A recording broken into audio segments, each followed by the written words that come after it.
Տնտեսական մրցակցության պաշտպանության պետական հանձնաժողովի տեսադաշտում են հայտնվել տուրիստական կազմակերպություններ, որոնք մոլորեցնում են սպառողներին։ Էժան փաթեթներ են գովազդում, սակայն երբ հասնում ես տուրիստական գրասենյակ, պարզվում է գովազդած փաթեթներ էլ չկան, մնացել են թանկ առաջարկները։ Համապատասխան տեղեկատվությունը թերի է ներկայացվել, այսինքն այդ գնի մեջ ներառված չի եղել մի դեպքում ավիասպասարկումը, մի դեպքում ավիասպասարկումը պետք է լիներ Թբիլիսիից,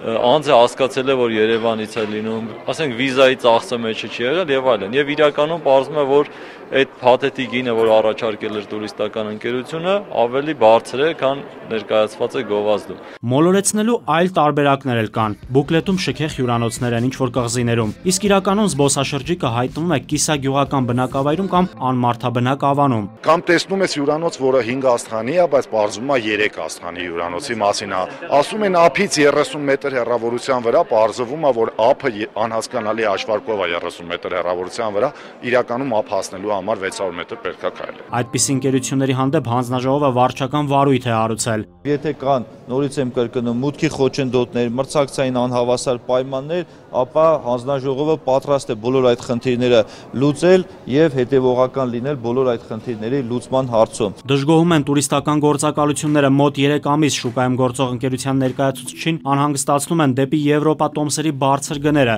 Նորաստեղծ տուրիստական գործակալությունները բողոքում են նաև հների ու խոշորների հետ անհավասար մրցակցությունից։ Կան արդեն բավականին շատ փորձառու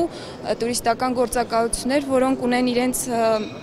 առաջարկներ, իրենց փաթեթները,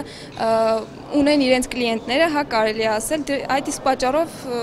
նման պայմաններում իհարկե դժվար է շատ։ Արտակ Շաբոյանի ղեկավարած հանձնաժողովն ուսումնասիրել է տնտեսվարողների, սպառողների բարձրացրած խնդիրներն ու խոչընդոտները։ Հանձնաժողովը համարում է, որ տնտեսական մրցակցության դաշտում հայտնաբերված իրավախախտումները հաճախ օրենքի չիմացության կամ տվյալ ոլորտին թերի տիրապետելու հետևանք են։ Նաիրի Մուրադյան, Խաչատուր Եսայան, ժամը լրատվական։